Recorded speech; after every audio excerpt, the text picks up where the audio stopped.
All right, so welcome to part 2 of episode 10. So we've just left off from story and iniquity and stuff like that, yeah? So for perspective for what we were talking about, nilikuwa nasema there is a triad.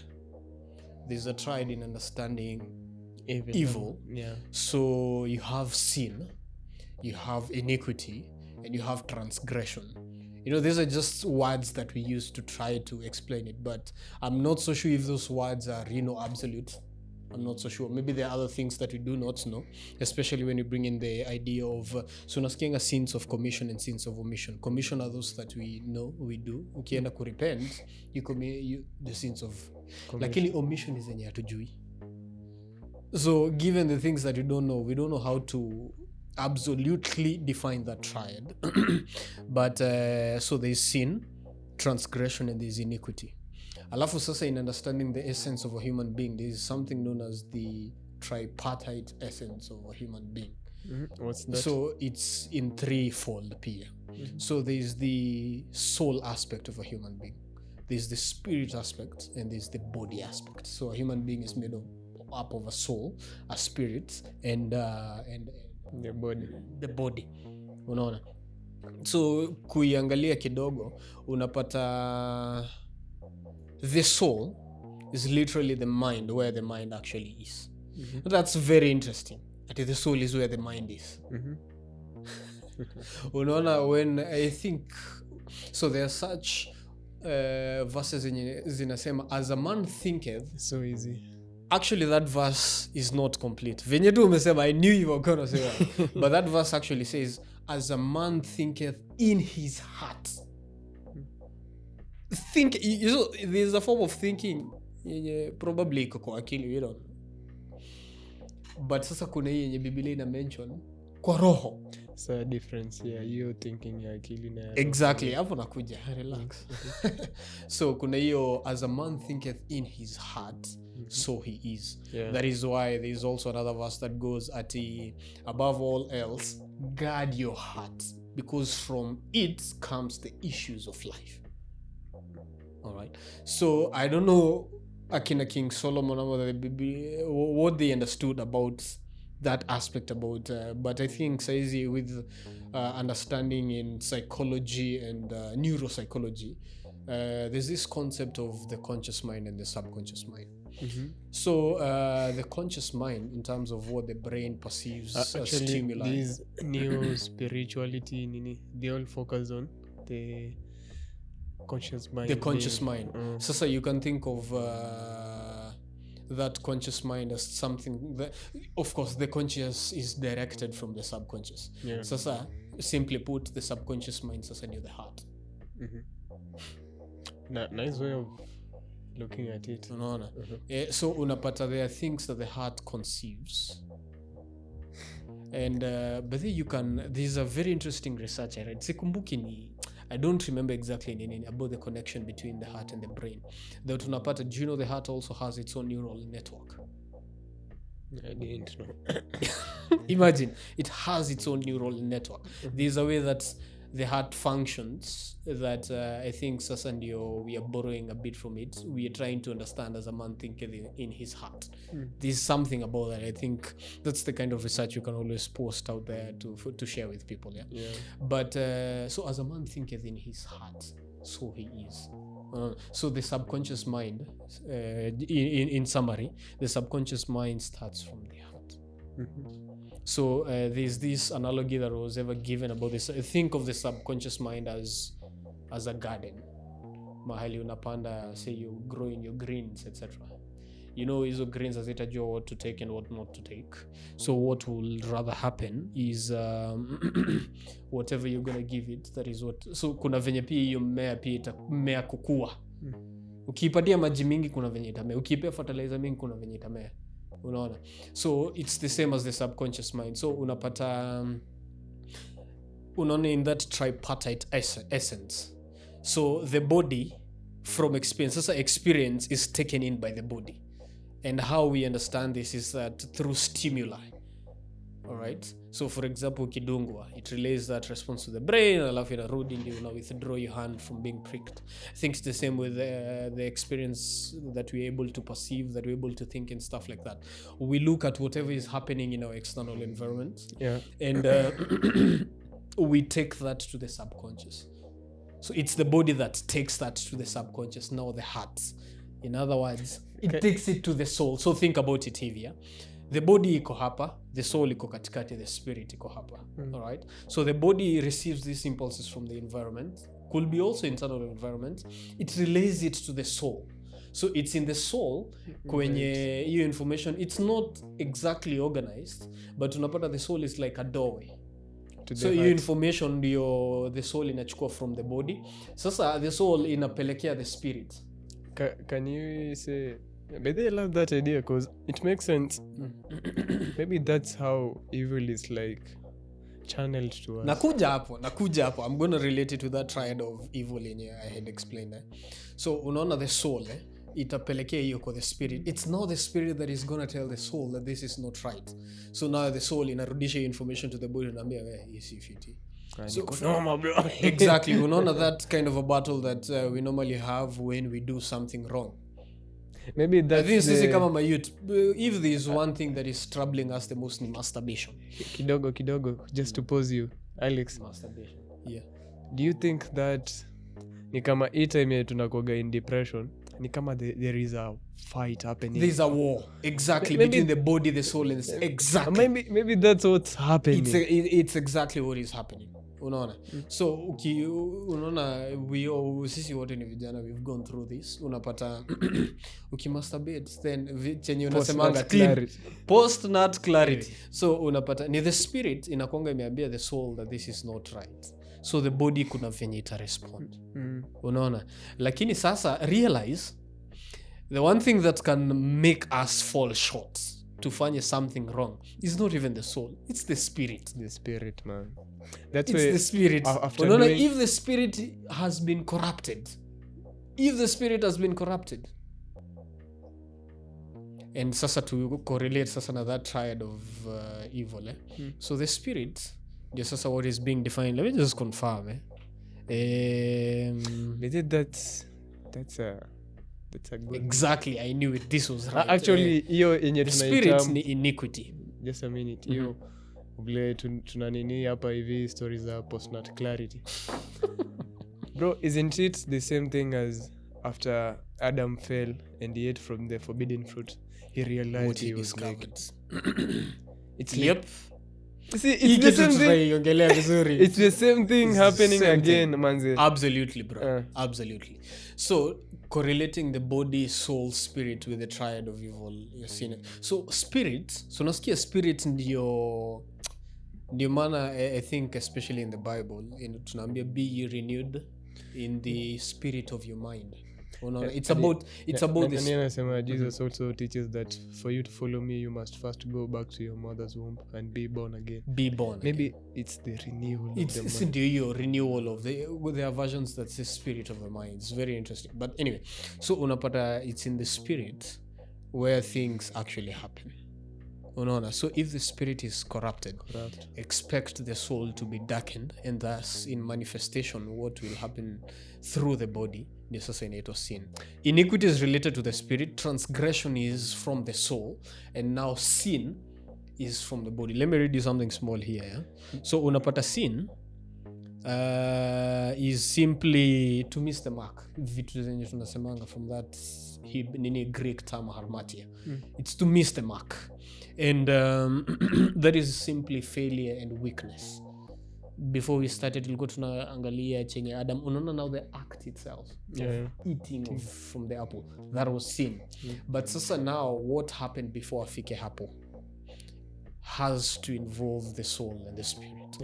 Actually I love the correlation which you give. Yes. So unapata sin is to miss the mark, that's failure and weakness. Alafu transgression is now to rebel.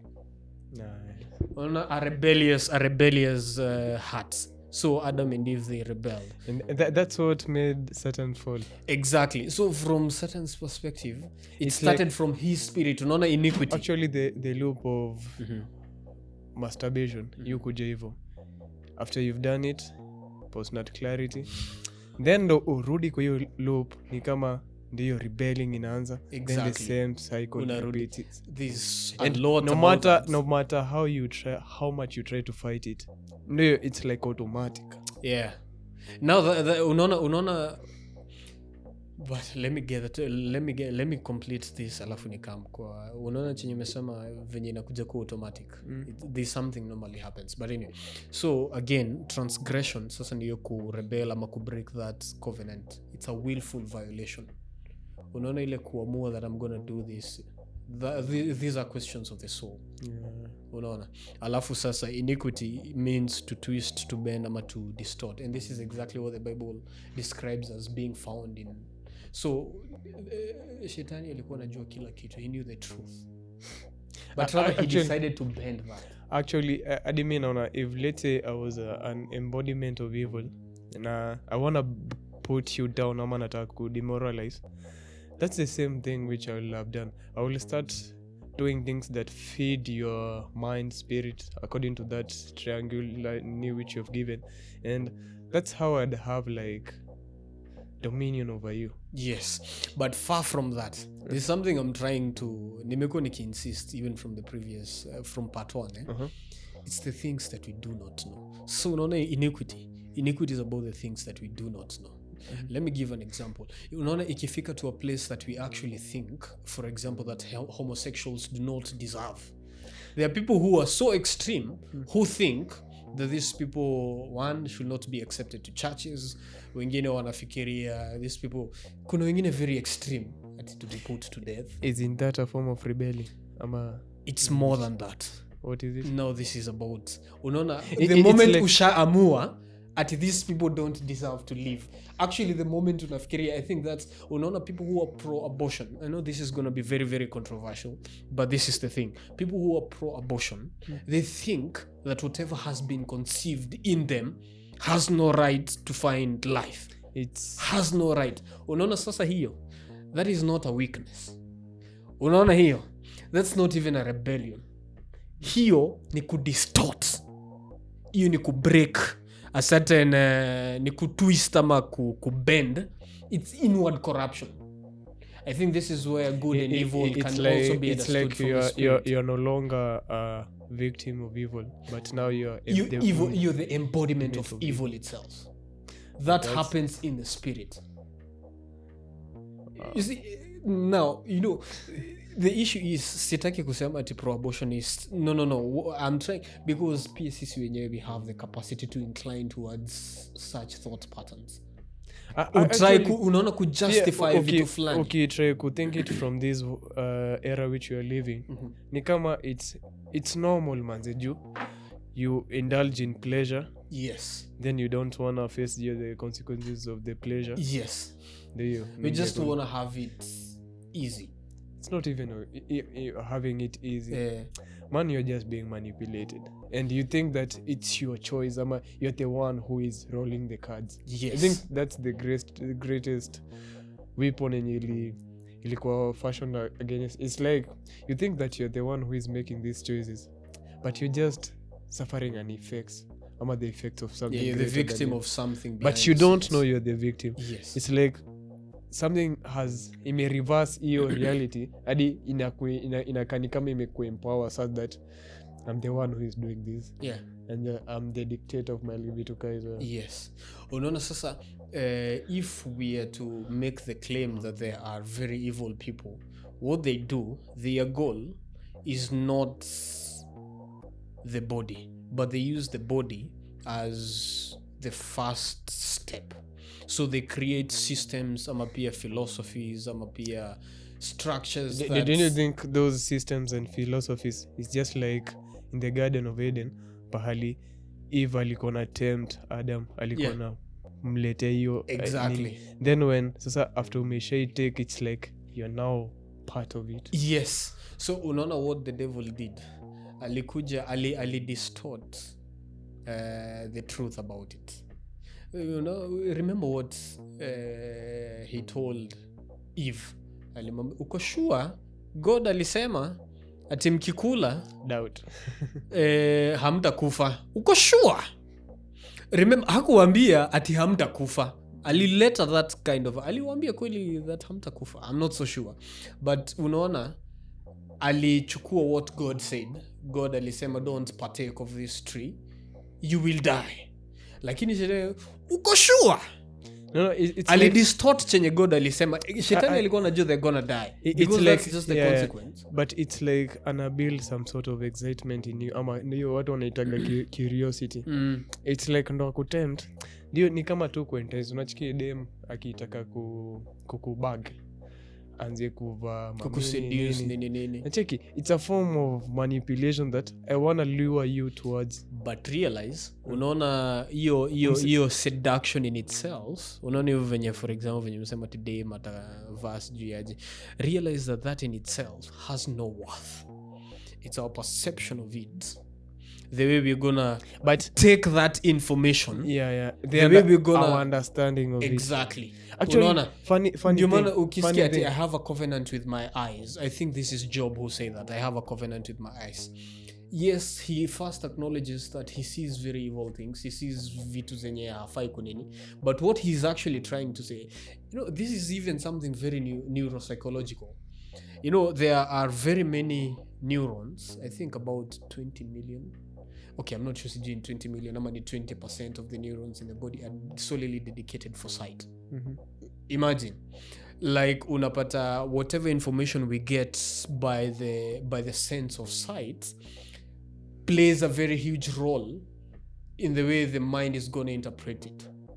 I think this is now the thing that distinguishes us from animals. There is this absurd thing that I read. Why do you think Jesus himself never wrote the Bible?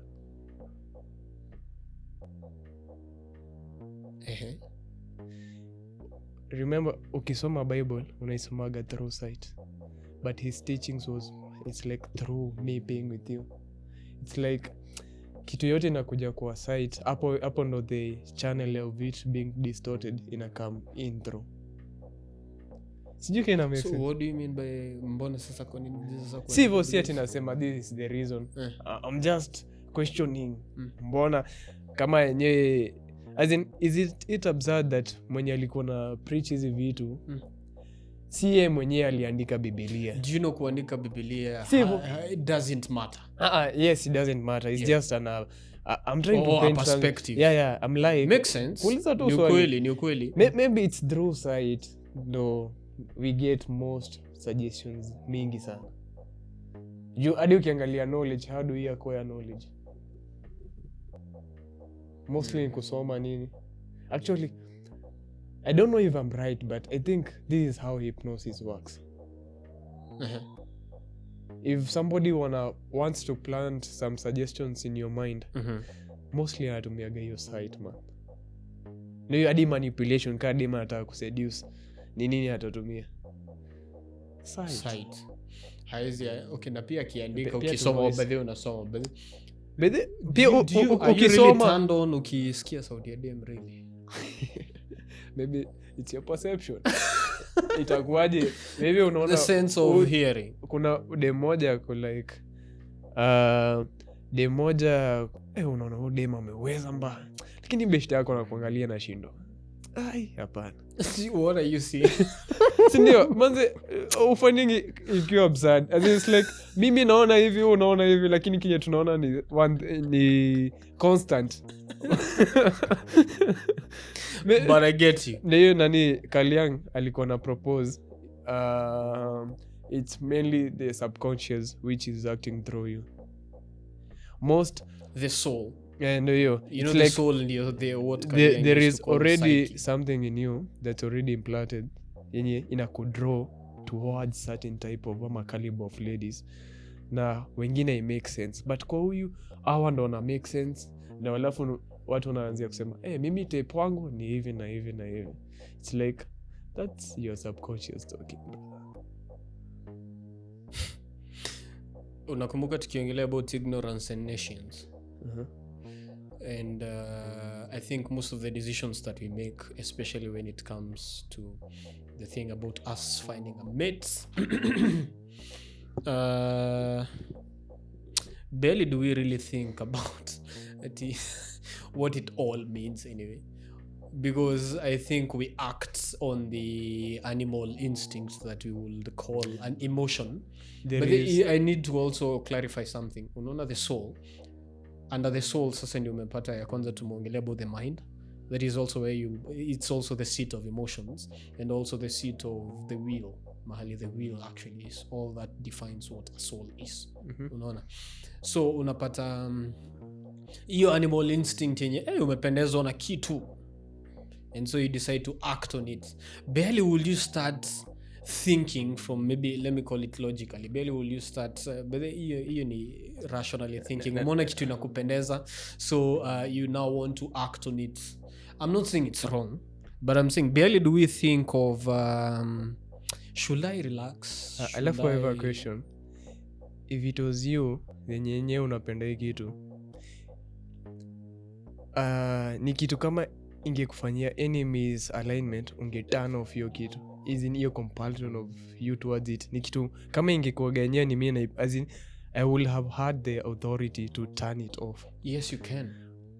But angalia tumekosana na dem yangu. Hizo mmekosana?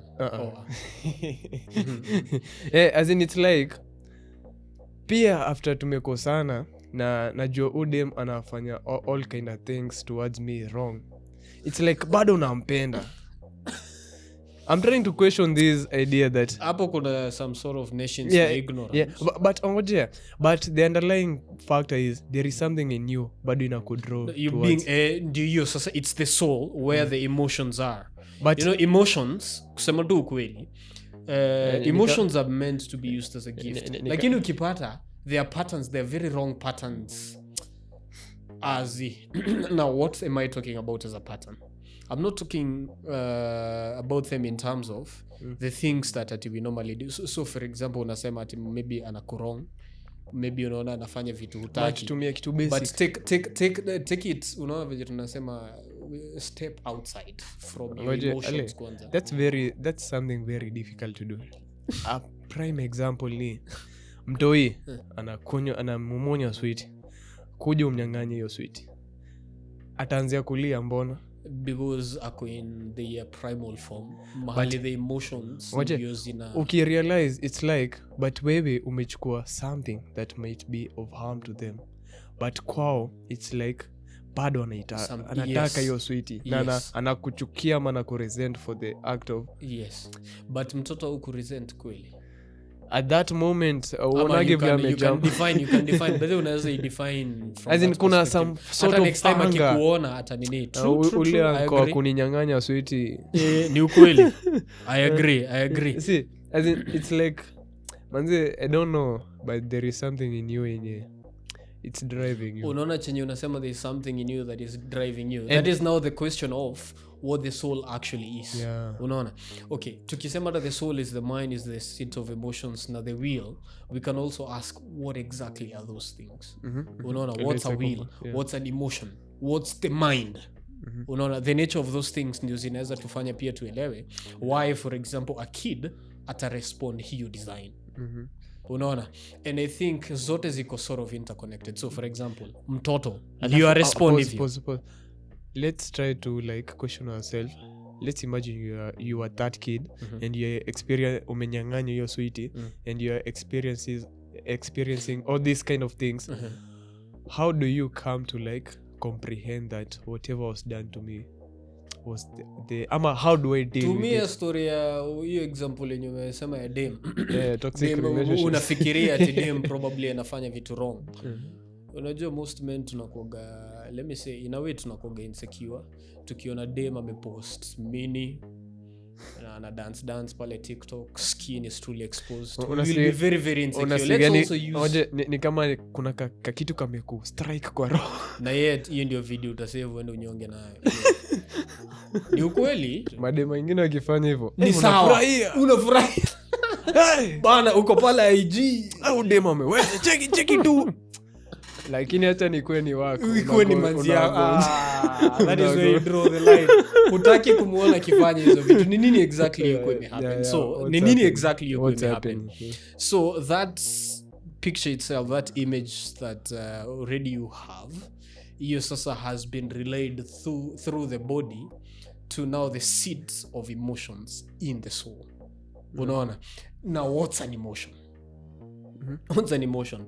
Let us loosely define it kama feelings.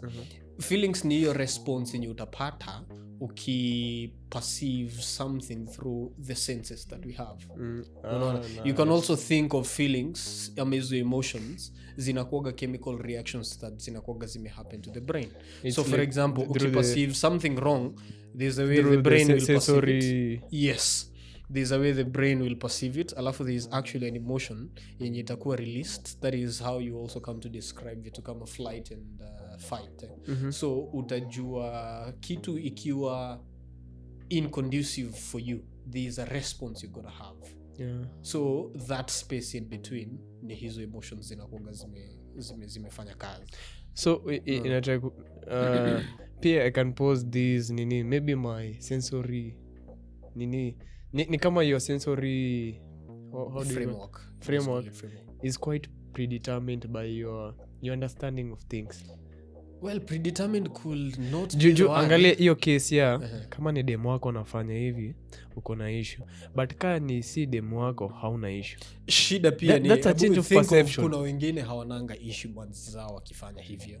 Tuongelee the most. Unaona?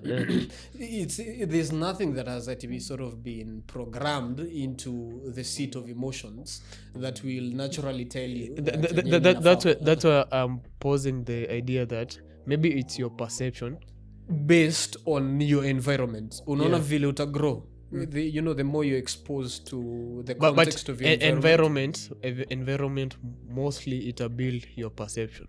Ndiyo tunasema. Alafu perception azini kama your sensory zako zita get you this, zita kufeed of this information, but perception ita determine mostly how you will react ama feel. Yes. Is that right? No, perception, think of perception not as something that is physical in us. It's but no it's sense. Simply a response. It's sudden response. Tunasema it's like your view of the world ama your understanding of it. Exactly. Ndio natry kusema unaona your environment ita shape those kinds of perceptions. I agree. Unaona the context of the environment with which we grow. For example, if most of us have grown from a Christian kind of a background, we will naturally perceive reality through the lens of nini. So tukiona ako naked pale ama you will tell yourself manzi yangu hafai kupost vitu naked pale nini. Unaona? It's simply because the environment we have been brought up in imetupatia that background that this is not okay.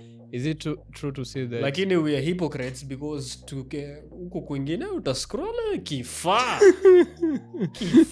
ameweza mbaya, unaona, lakini sasa manzi yako huwezi taka hiyo, unaona, simply because pia the context of relationship kuna venye given your background, your environment has been shaped. Unaona, ama senyo sema siji your whole period ile time yenye whole face ati ayo mistake to serious stories za relationship na nini sana ile time yenye hautaki kuwa serious sasa unafanyaga dem kila kitu, but ile time yenye wewe unataka kusettle hiyo hapana. As in it's like unaanza kuwa more defined and nini alafu from the girls view ataanza kusema umechakua exciting, umechakua. Let me also put it out there, unapata kuna hizi expectations fulani kama wanaume.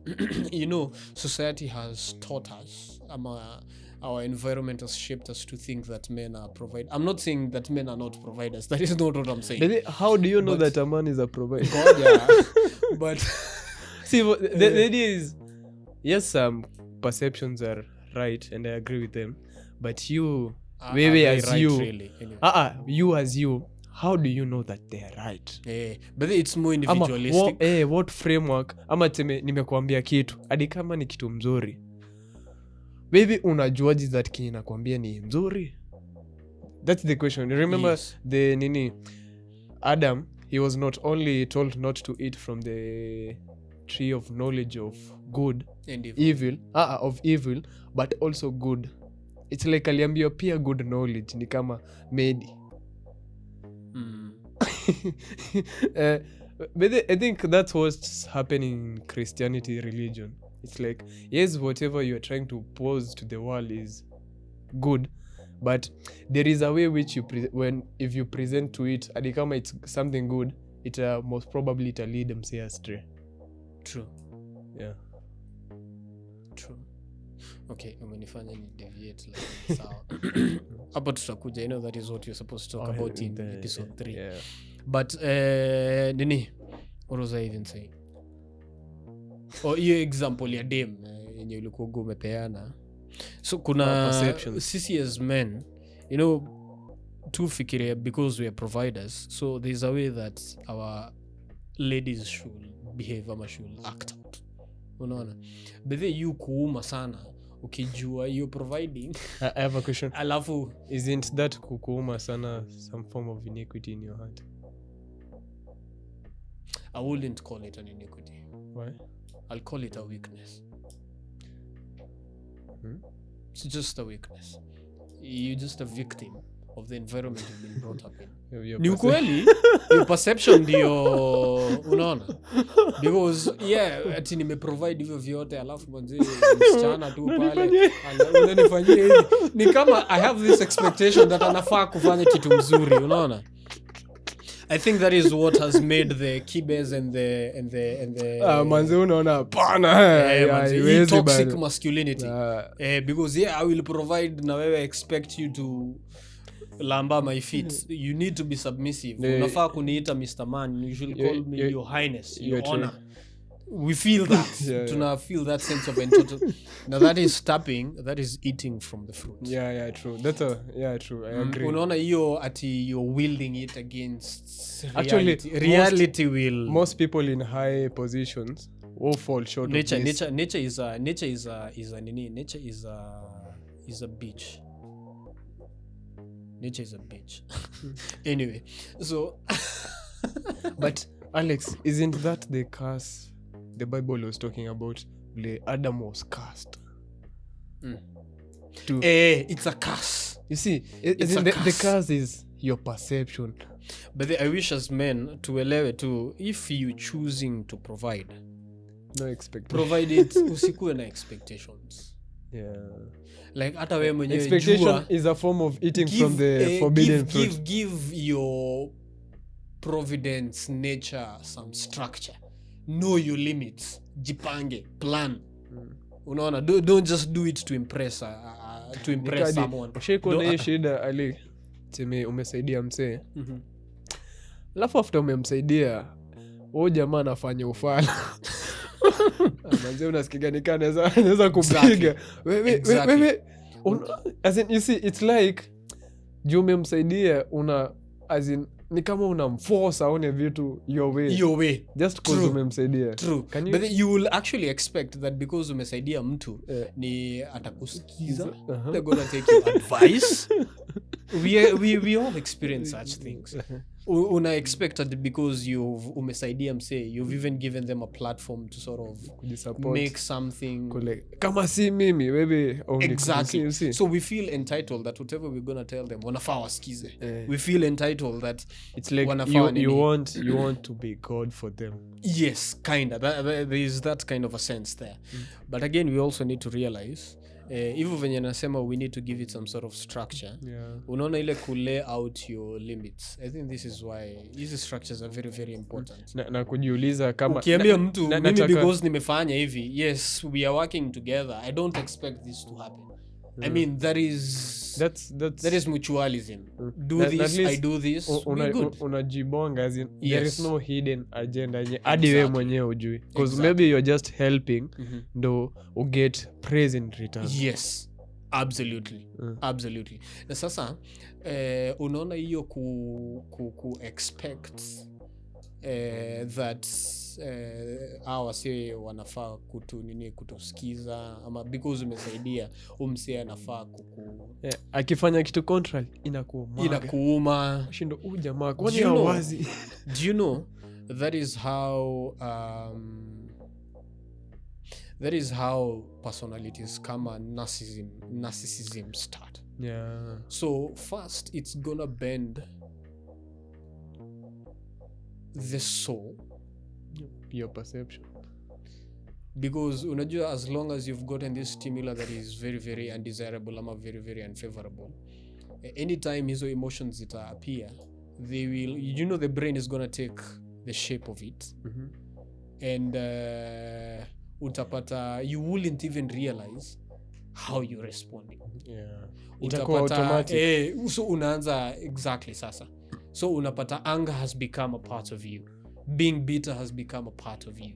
Unaona, speaking ill of someone has become a part of you, judging people condemning people has become a part of most of the time inakoga a force you, as in watu ose nimeshigi kuwa hivi. Exactly.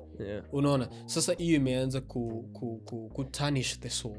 Alafu sasa ikikam to the spirits, utapata sasa we create these kinds of doctrines, some of these kinds of thoughts zenye unafikiria. I think that is where most men tumefika. To a point yenye tunafikiria, because we've been so embittered, we've been so angered, tunafika point hata sasa tuna create certain doctrines like never reason with a woman. One drunk man. Exactly. His voice inakuga two ladies with PhD. Unaona, exactly. Tunafikiria that women are very weak creatures. Tunafikiria that they can't reason, they are not capable of reasoning. Even it's not even about men, it's more of a human. It's a human thing. Because hata mademo wao wenyewe itafika, they have been so angered and embittered, wakabua men are dogs. If I'm your girl, I expect this and this. But I don't know about you, but me feeling kama madem really do not expect a lot. Like, that is why utaona msichana ata ona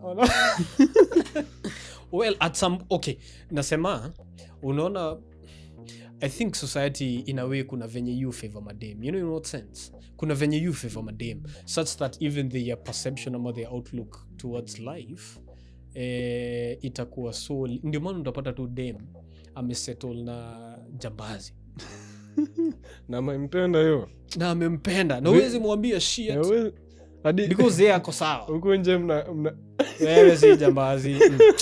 Brian ajira jambazi, wewe si jambazi. You never know. Exactly.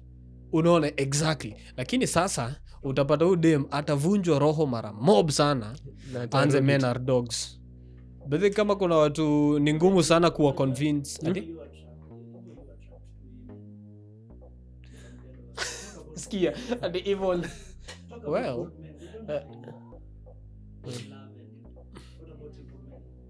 ati men are boring. Good men are boring. What do you mean? Ni nice men ndio are boring. Good men au ni nice men. Au ni nice men. Actually, good men wanajua kuku Alex, yeah. Can you say that adrenaline that most women are looking for, is it a form of like you're looking for somebody to entice you? Yes. Unaona experiences kama hizo. Nishaiachwa. Nishaiachwa. Niliachwa na jamaa mwenye alikuwa na drive. Back then I think I was 18, 19 hapo. I was 18, 19 hapo. Nilikuwa na dem. Wewe fala. Unasema nini? Sema jamaa alikuwa. But that is not what I'm saying. Bana, ninamaanisha udem aliniacha for jamaa. Mwenye bro, niliachwa na jamaa. Manze, that time I was 18, 19, I was confused. So dem aliniacha akaendea 26, 27 year old. I think mwenye alikuwa na drive. Jamaa alienda akaambia udem sasa uko na boyfriend? Umesema kona miaka ngapi? What can he give you? What can he provide? In case things go haywire? In case your parents ifike place yenye they can't provide for you. Alex, uko hapo true love. This is how it started. Let me share this experience. Let me just share this experience. So, nilikuwa nimetoka I believe a week 2 weeks prior, nilikuwa nimemnunulia ring. No, hainiumi. Don't get the impression kama inaniuma. At that time ilikuwa inaniuma. Did you find iniquity in your heart?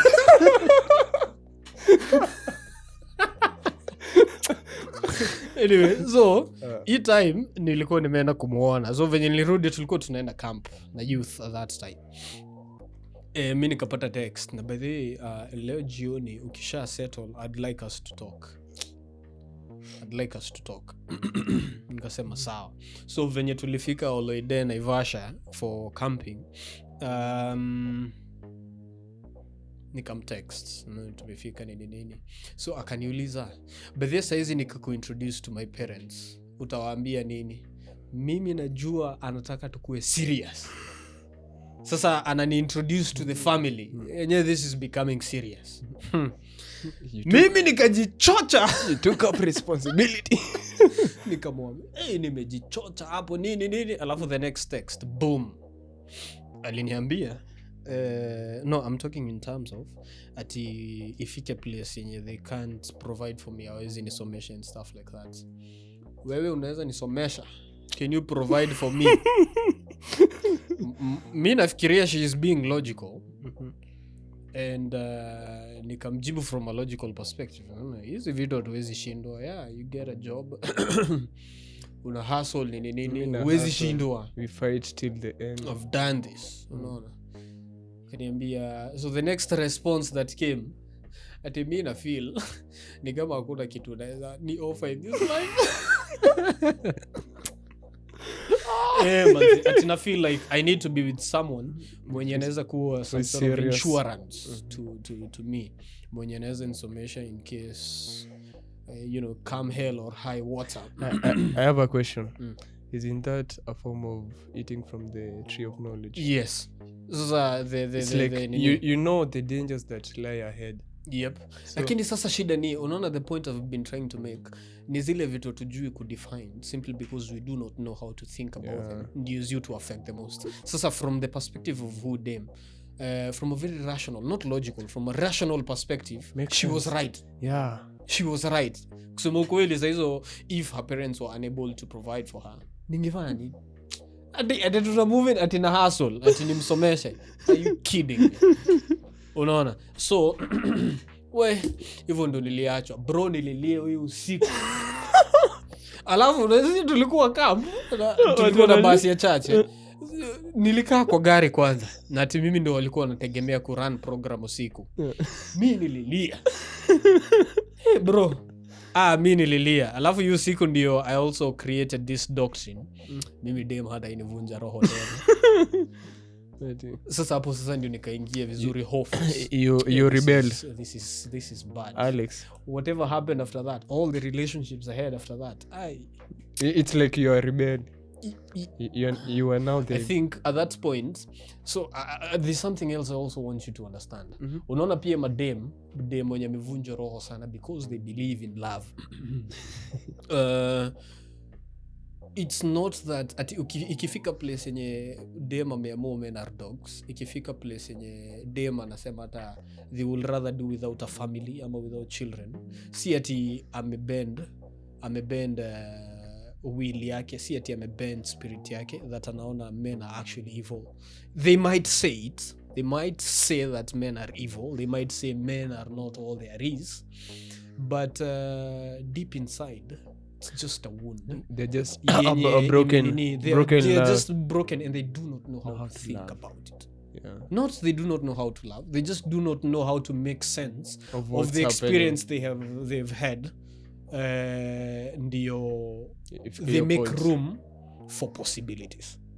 Unaona, hata sisi wanaume ukisikia, I think men hata ndo nowadays we increasingly saying we tafuta pesa kwanza, dem atajileta, which is true. Hatusemi usitafute pesa. Unaona, lakini unapata somewhere in that journey kuna opportunities zenye zinaweza kuwa zimejipresent that could be very very objective, zenye actually they can even launch you to uendelee kugrow as a person. But ushapata dem, ushamwekea masheria, ushaamua ni hivi na hivi na hivi, ukifanya hivi, isn't that a form of eating from the tree of good knowledge. It is ndio ninasema unapata along the way, especially sisi kama wanaume along the way easy mentalities zenye tuko tumejiwekea, we normally hold on to that as the truth. We normally hold on to that as all there is. But I think it's by holding on to those kinds of mentalities, those things, they become our own undoing. Remember, barely do we even realize I'ma question them because we do not know how to think about Pierre Kaliang said that your subconscious will guide your whole life and you'll call it fate. Exactly. Unaona hata the thing about let's bring it to e-hustle, to the hustle culture and stuff like that. Unaona switching from career to career, from job to job, from I think I don't want to call it a mistake that you're making, but unaona most of us to justify because there's just something we had to judge how to define it. Ukipeleka hiyo letter kwa boss umwambia I no longer want to work with you because this environment is toxic, ama because you have found better, ama because it's simply because we are acting on a response that has been already initiated given our experience. Like we do not know how to think about it. Because you will actually realize unaona hata kama una work in a very toxic environment, you will realize hiyo environment yenyewe si shida ni wenyewe wana respond.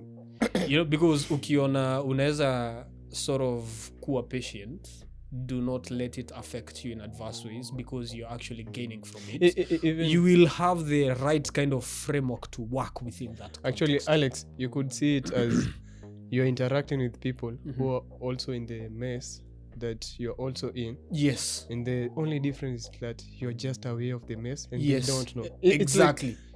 True. You want to help them. I agree with that. I agree. I totally agree with that. Unaona. So ndio I'm not saying that you see change kazi. I'm not saying that. Kuna zile limit ama but I'm simply saying it's important to think about it very very differently. Perception. Ukiona something has kitu imekustua, ukiona it has presented a situation that has put you in a lot of fear that you just want to leave, understand there's also we are capable of taking a pause. We are capable of looking at it differently, thinking from first principles. Exactly. Now the moment we've gone through that kind of a process and we are able to also determine that this doesn't work for me, you just leave. We just leave, unaona. But before tuamue we are leaving, let us think about it like before, hata tukiamua kufikiria. Kumbuka there's a nini I told you that Socrates alisema I can't teach you what to think, but I can only teach you to think, ama just how to think. Maybe more often than not tunafikiria we have actually thought about something but we have not. We have not. So people can do all sorts of things to you. Actually there are people who can conspire evil things against you. They will say things behind your back, you will discover them, but unaona vile utarespond is what's gonna define you. By the way, actually based on that nimeanza kuona hii pattern between people. It's like such a conflict happens, then it's like there is this sort of I was the right in this matter, so it doesn't matter. But you kusema you are wrong, having to tell people they are wrong ama they are right. I think if we can also do our best to avoid that. Isn't that right or bad partaking knowledge? Of the fruit. Absolutely, it's partaking of the fruit. So we really need to know how to think about hizi vitu before unaona. If there's anything we will ask people to take from this episode, understand, unaona hii quote, people will do all sorts of things to you. Watakutusi, wataconspire, they're gonna do things behind even your not back. people life. Yes, but tuanze na people. Nini, people can do all these things to you, but unaona how you choose to respond. I think we have that kind of an image best in Christ. When he was on the cross, people were still, see, I thought you were the Messiah, ujitoe. Alafu remember But ona vile Christ his alirespond, last words, Father, forgive them. forgive them. For It's they the same don't thing know. as Stephen wakati alikuwaga anapigwa mawe. Just look at how he responded. But far from that, far from how we respond, let us also think, so, you know, sometimes you will be required to stand up for yourself, to talk. You will be required to, unajua kuna vitu, kuna mtu atakuja kukutusi, usijifanye mata unanyamaza tu. Alex, remember there's in our previous episodes tuli bring up this idea of like disagree without becoming disagreeable. Yes. I think Yes. that's another topic we might choosing how to respond, and also now how to think about things. Yeah. Like unaona, we've been building on the concept of stillness, unaona ile pressures. kitu imehappen, kuna pressure, tulia, do not respond. Be still and know that Umekuja ukakuwa accused of something, but relax, usi vent already, tulia, we listen, nyamaza. Unasikianga this thing about silence is the best weapon, I think. But at the end of the day, we need to also realize, in as much as unaona vile tuta respond, at the end of the day we are all human. But let us not take the fault, some of the weaknesses we think that they're with people, as the gospel truth of who they are. Let us know how to think about that. Yeah. Let us know how to think about that. And it's through thinking about that I think we can advance our relationships. We escape the matrix. See you in the next episode.